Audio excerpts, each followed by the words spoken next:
ഭാഗങ്ങൾ കണ്ടെത്താൻ കഴിയാത്ത സ്ഥിതിവിശേഷം ഉണ്ട്. അതുകൊണ്ട് തന്നെ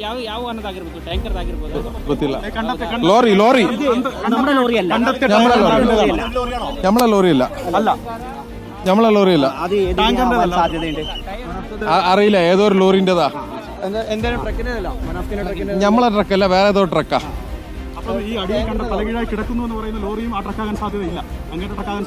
അതറിയില്ല അല്ല, അതറിയില്ല. ഇത് നമ്മളതല്ല, അറിയില്ല. നമ്മളതല്ല ഇല്ല, ഒരാവശ്യമില്ല. ഇത് നമ്മളതല്ല, ഇത് പഴയ വണ്ടിയാ.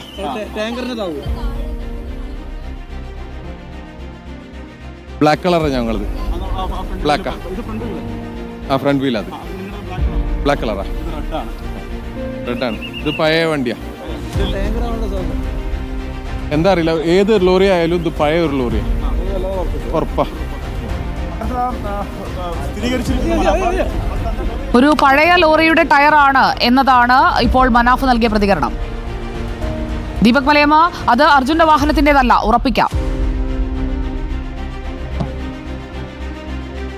അങ്ങനെ തന്നെയാണ്. അതായത് അർജുൻ്റെ വാഹനത്തിൻ്റെതല്ലെങ്കിൽ പിന്നീട് അത് ഒരു ടാങ്കറിൻ്റെതാണ് എന്നുള്ള സ്ഥിരീകരണം നമുക്ക് ഈ ഒരു ഘട്ടത്തിൽ നൽകാൻ സാധിക്കും. കാരണം അതിൻ്റെ ടയറിൻ്റെ ഒരു എഡ്ജ് ഭാഗങ്ങളൊക്കെ കാണുമ്പോൾ നമുക്ക് അത്തരത്തിലുള്ള അനുമാനത്തിലേക്ക് എത്താൻ മാത്രമേ ഈ ഒരു ഘട്ടത്തിൽ സാധിക്കുന്നുള്ളൂ എന്നുള്ളതാണ്. അവിടെ കൃത്യമായി ഒരു വാഹനം ഗംഗാവലിയിലേക്ക് പതിക്കുന്ന സ്ഥിതിവിശേഷം ഉണ്ടായി എന്നുള്ളത് നമുക്ക് അറിയാവുന്നതാണ്. അതിൻ്റെ ടാങ്കർ ഉൾപ്പെടെ അതിൽ ഒഴുകി നടക്കുന്നതും അത് പിന്നീട് കരയ്ക്കടുപ്പിക്കുന്ന കാഴ്ചകളുമൊക്കെ നമ്മൾ കണ്ടതുമാണ്. അതുകൊണ്ട് തന്നെ ആ തരത്തിൽ തന്നെയാണ് ഇപ്പോൾ കിട്ടിയിരിക്കുന്ന ടയറിന്റെ ഭാഗം, അല്ലെങ്കിൽ ആ ഒരു ഭാഗം എന്ന് പറയുന്നത് എന്ന് സ്ഥിരീകരണത്തിലേക്ക് നമുക്ക് എത്തേണ്ടി വരും.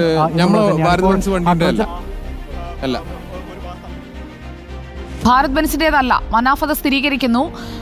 അതൊരു പഴയ വാഹനത്തിൻ്റെതാണ്. മനാഫിൻ്റെ ട്രക്കിൻ്റെ ടയർ ഭാഗത്തിൻ്റെ നിറം കറുപ്പാണ്. ആ ട്രക്കിൻ്റെ നേരത്തെയുള്ള ദൃശ്യങ്ങൾ നമ്മുടെ പക്കലുണ്ട്. വെളുത്ത ട്രക്കാണ്. ആ വെളുത്ത ട്രക്കിൻ്റെ ടയർ ഭാഗം അത് വ്യത്യസ്തമാണ്. ഭാരത് ബെൻസിൻ്റെ ആക്സിലും ടയറും ചേർന്ന ഭാഗത്തിൻ്റെ ഘടനയും വ്യത്യസ്തമാണ്. ഇത് ഒരു പഴയ വാഹനത്തിൻ്റെതാണ്, ലോറി തന്നെയാണ്. അതൊരു പക്ഷേ അവിടെ പതിച്ച ആ ടാങ്കർ ലോറിയുടെ ഭാഗമാകാനുള്ള സാധ്യതയാണ്. അങ്ങനെയാണെങ്കിൽ ആ ടാങ്കർ ലോറി പല കഷണങ്ങളായി തെറിച്ചു വീണിരിക്കുന്നു എന്ന് വേണം മനസ്സിലാക്കാൻ ദീപക്.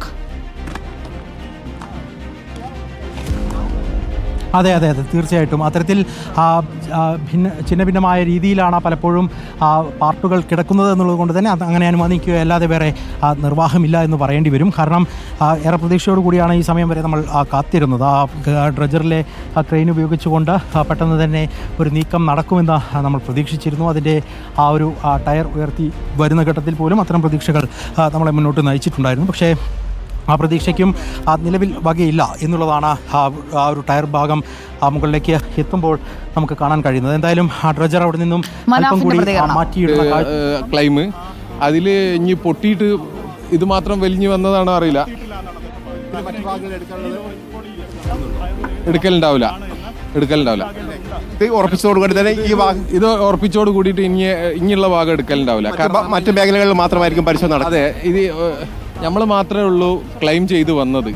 ഇതിൻ്റെ ഉള്ളിൽ എത്ര ലോറി പോയിട്ടുണ്ടെങ്കിലും ഇതിൻ്റെ ഒരു 70 ദിവസമായിട്ട് ഇതിൻ്റെ പഴയ ലോറി ഉടമകളാരും മറ്റു ലോറിൻ്റെ ഉടമകളാരും ഇവിടെ നിങ്ങൾ ഈ പരിസരം വരെ കണ്ടിട്ടുണ്ടാവില്ല. ഇവരൊക്കെ ഇവിടെ എന്നുള്ള അറിയില്ല.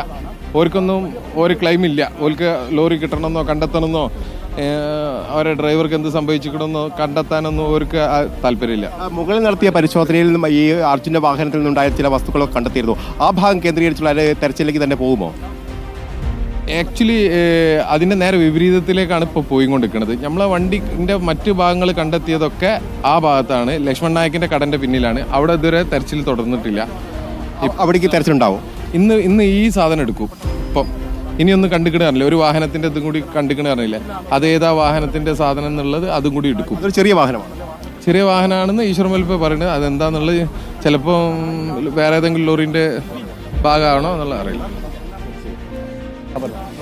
സുജിയ, ഇപ്പോൾ കണ്ടെത്തിയിരിക്കുന്ന വാഹനം ഏതായാലും ഈ മനാഫിൻ്റെ വാഹനത്തിൻ്റെതല്ല. ഇനി മറ്റുള്ള മേഖലകളിലേക്ക് കൂടി തെരച്ചിൽ നടത്തും. കാരണം നേരത്തെ നടത്തിയ പരിശോധനയിൽ മറ്റൊരു വാഹനത്തിൻ്റെ ഭാഗം കൂടി കണ്ടെത്തിയിരുന്നു.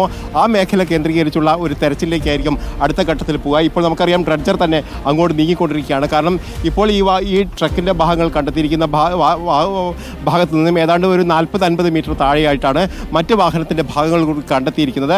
ആ മേഖലയിലുള്ള നേരത്തെ കണ്ടെത്തിയിരിക്കുന്ന സ്റ്റിയറിംഗ് അടക്കമുള്ള പാർട്സ് കൂടി പുറത്തേക്ക് എത്തിക്കാനുള്ള ഒരു നീക്കമായിരിക്കും അല്പസമയങ്ങൾക്കകം തന്നെ ഉണ്ടാവുക എന്നാണ് അറിയിച്ചിരിക്കുന്നത്. അതോടൊപ്പം തന്നെ ഇപ്പോൾ കണ്ടെത്തിയിരിക്കുന്ന ട്രക്കിൻ്റെ മറ്റു ഭാഗങ്ങൾ എടുക്കാനുള്ള സാധ്യത വളരെ കുറവാണെന്നുള്ള കാര്യം കൂടി മനാഫ് പറയുന്നുണ്ട്.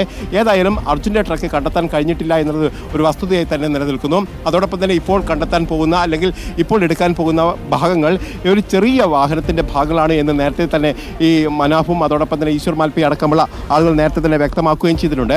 ഏതായാലും ഇതിൻ്റെ അടിസ്ഥാനത്തിലുള്ള ഒരു തെരച്ചിലേക്ക് തന്നെയായിരിക്കും ഇപ്പോൾ പോവുക. ഏതായാലും ഇന്ന് രാവിലെ കണ്ടെത്തിയ സ്ഥലങ്ങൾ കേന്ദ്രീകരിച്ച് 2 ഭാഗങ്ങൾ കേന്ദ്രീകരിച്ചുള്ള ഒരു തെരച്ചിൽ നടത്തും. അപ്പോൾ തന്നെ ഇപ്പോൾ കണ്ടെത്തിയിരിക്കുന്ന ചെറിയ വാഹനത്തിൻ്റെ ഭാഗങ്ങൾ കൂടി അല്പസമയങ്ങൾക്കകം തന്നെ പുറത്തെത്തിക്കാനുള്ള നീക്കമാണ് ഇപ്പോൾ ട്രെഡ്ജർ കേന്ദ്രീകരിച്ച് നടക്കുകയും ചെയ്തത്. ഏതായാലും മുകൾ ഭാഗത്ത് നേരത്തെ കണ്ടെത്തിക്കുന്ന 1-2 പോയിന്റുകൾ കേന്ദ്രീകരിച്ച് നടക്കുന്ന ആ തെരച്ചിൽ കൂടുതൽ ഊർജിതമാക്കേണ്ടതുണ്ട് എന്ന് തന്നെയാണ് ഇപ്പോൾ നമുക്ക് മനസ്സിലാക്കാൻ അർജുന്റെ ട്രക്ക് അത് ഫുൾ ലോഡഡായി നിൽക്കുമ്പോഴുള്ള ജൂലൈ 16-ന് അപകടം നടക്കുന്നതിന് മുൻപ് ജൂലൈ 8-നാണ് ലോഡ് എടുക്കാനായി അർജുൻ പോയത്. അന്ന് ലോഡെടുത്ത ആ വാഹനം, അർജുന്റെ വാഹനത്തിന്റെ ദൃശ്യമാണ് പ്രേക്ഷകർ കാണുന്നത്. കയറുകൊണ്ട് ബന്ധിച്ച് ഈ തടി ലോഡുകളൊക്കെ ഉറപ്പിച്ച് യാത്ര ചെയ്യുന്ന രീതിയാണ് അർജുൻ ഉണ്ടായിരുന്നത്. അർജുന്റെ വാഹനത്തിന്റെ ദൃശ്യമാണ് നമ്മൾ കാണുന്നത്. ഈ വാഹനം പുഴയിൽ എവിടെയാണ് എന്നതാണ് അറിയേണ്ടത്. ഇപ്പോൾ കോൺടാക്ട് പോയിന്റ് 4-ൽ നടത്തിയ തെരച്ചിലിൽ കിട്ടിയ 2 ടയറുകളും ആക്സിലും അടങ്ങുന്ന ഭാഗം അത് അർജുന്റെ ട്രക്കിൻ്റെതല്ല എന്ന് ലോറി ഉടമ മനാഫ് സ്ഥിരീകരിക്കുന്നു. അത് മറ്റൊരു വാഹനത്തിൻ്റെതാണ്, പഴക്കമുള്ള ഒരു ലോറി തന്നെയാണത്. അതൊരു പക്ഷേ ടാങ്കർ ലോറിയാകാം. മറ്റ് ലോറി ഉടമകളോ ആരും തന്നെ അവിടെ ക്ലെയിമുമായി വന്നിട്ടില്ല. അതുകൊണ്ട് തന്നെ ആ വാഹനം കിടക്കുന്ന അല്ലെങ്കിൽ ആ വാഹന ഭാഗങ്ങൾ കിടക്കുന്ന ഇടത്ത് കൂടുതൽ തെരച്ചിൽ നടത്താതെ ഡ്രഡ്ജർ മറ്റു ഭാഗത്തേക്ക് മാറുകയാണ്. സിഗ്നൽ കിട്ടിയ മറ്റു ഭാഗങ്ങളുണ്ട്. 4 പോയിന്റുകളിൽ നിന്നാണ് ലോഹഭാഗങ്ങൾ